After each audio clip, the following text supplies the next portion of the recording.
Hey, welcome back to Business 101, Intro to Business, and this is the introduction to module number 3, which we are releasing today, or already have released. And this particular module the module itself is rather straightforward. Not quite as many videos as there were in the first two modules, and quite frankly, the content is pretty straightforward as well, you'll find in the textbook. The one thing that is different about this module, this is the module where we assign your first written case study assignment. You have 2 weeks to complete it, but I want to chat a little bit about that just to make sure that your expectations are set appropriately. You sort of know what we're asking you to do, and that will make things a lot clearer and set you up for success with this particular assignment. All right, so module 3 really has to do with a central concept, which is how do you own a business, at least here in the United States? What are the ways legally that a business can be owned? This is really important because there are some pretty far-reaching consequences and implications based upon the form of ownership that you pick. Now, the wonderful thing is there's really only 3 major forms of ownership here in the United States, so it's pretty straightforward to go through them. You'll see it in the module, but spoiler alert, I'll just tell you right now. There are the 3 ways you can own a business in the United States. Number 1, sole proprietorship. Number 2, partnership. Or number 3, a corporation. Those are the 3, sole proprietorship, partnership, and corporation. And as you'll see in the videos, it's pretty easy to understand what these concepts are, right? A sole proprietorship, that means a single person starts a business. And some of the examples I'm going to give you in that the module videos are pretty straightforward. Like, let's say for the last 3 or 4 years of your life, you have been working for a plumbing company, and after these 3-4 years, you've learned how to do plumbing pretty well. You're a darn good plumber. Every one of the customers you serve is happy with your work, and you want to make more money. You're tired of working 10-hour days and only getting paid the hourly wage that your company pays. You want to take home the whole paycheck because you see what the clients pay. So what do?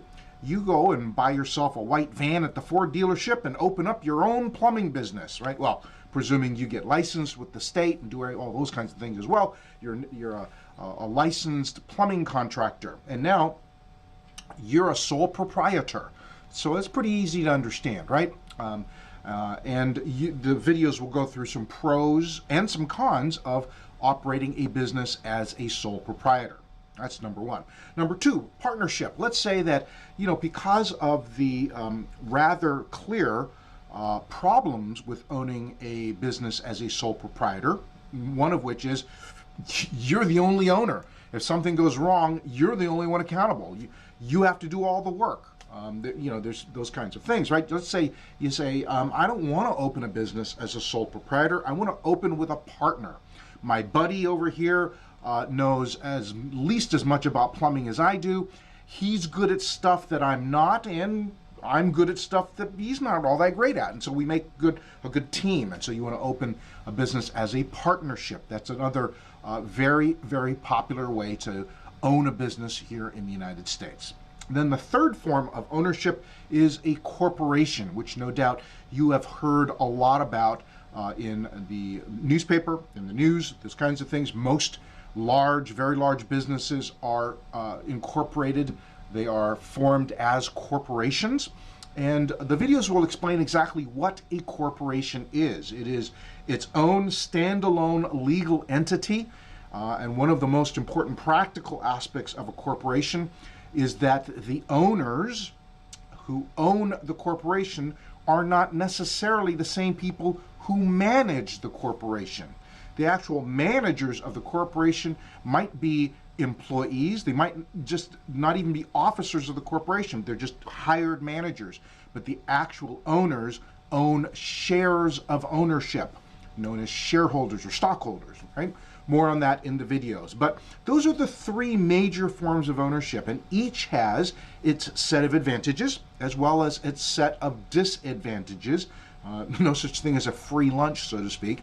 And therefore, part of the very important decision is, what of the benefits do you want to get, and what of the weaknesses or disadvantages are you willing to live with? That's how, generally speaking, folks who want to start a business make those decisions. Which of those three forms is the most advantageous, or at least the most promising to them as they start out?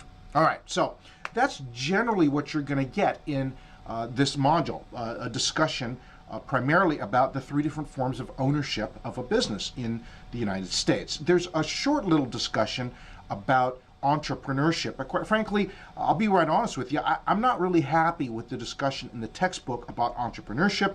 It's really not my experience in working with startup founders that the textbook has much interesting to say about entrepreneurship. That is, of course, a class that we teach as a standalone semester-long class, and so an awful lot can be said about entrepreneurship that I've taught over the years at both the graduate level and the undergraduate level. So we have very little to say about entrepreneurship. We have probably one very important thing to say you'll see in the video modules, and that really is the extent of this relatively short module. However, this module also has your first case study. And so I want to talk a little bit about the case study assignment that you have 2 weeks to complete. And what the case study is asking you to do is to take the knowledge you got out of module number 1, the knowledge you got out of module number 2, and the module you get out of this module, module number 3, and combined together to help you make an informed business decision. Here's the business decision. Let's say that you have enough capital, you have enough money in savings to own one of 2 different franchises.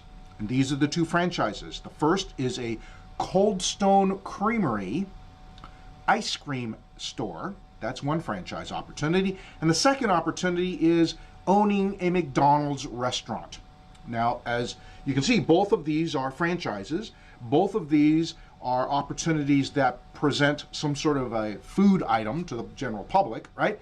But once you scratch under the surface, you'll find that these 2 opportunities are significantly different from one another.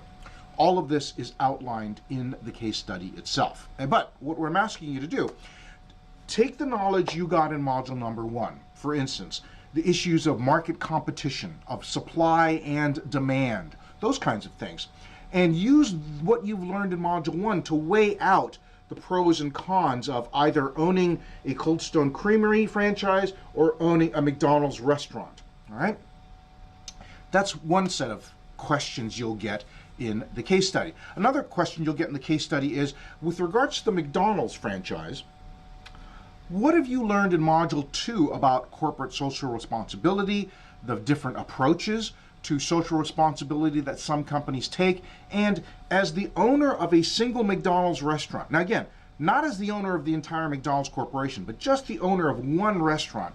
How would you feel and how would you approach the whole topic of social responsibility owning a McDonald's restaurant? That's another question in there, all right? There's another question in there having to do with the knowledge you'll get in module 3. Again, module 3 will talk to you and engage you with the advantages and disadvantages of various forms of business ownership. Now, why does this intersect this decision about Cold Stone versus McDonald's?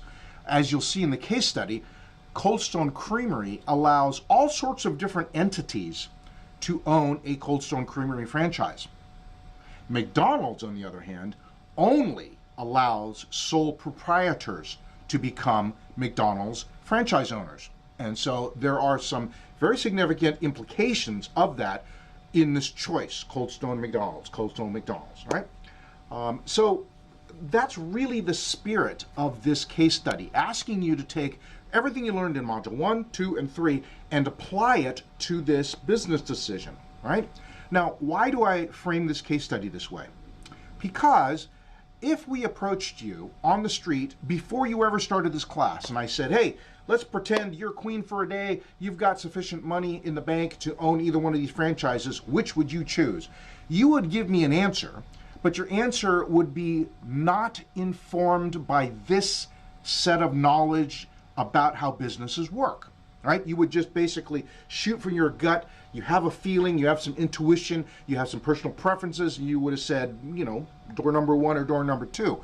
But instead, what I'm asking you to do at this point in the semester, having gone through, you will go through 3 modules of knowledge about how businesses work to make a more informed decision as you weigh out the considerations and consequences of these 3 aspects of your decision. All right, so that's really what I'm asking you to do.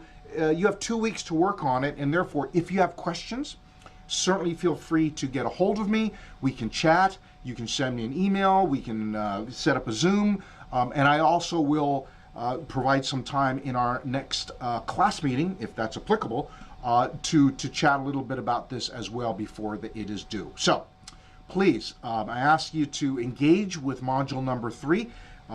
Get the information from the video lectures, consider it in the textbook, and then apply all of that to your first case study assignment. Alrighty? I hope that helps. Again, if you have any questions, don't hesitate to get a hold of me.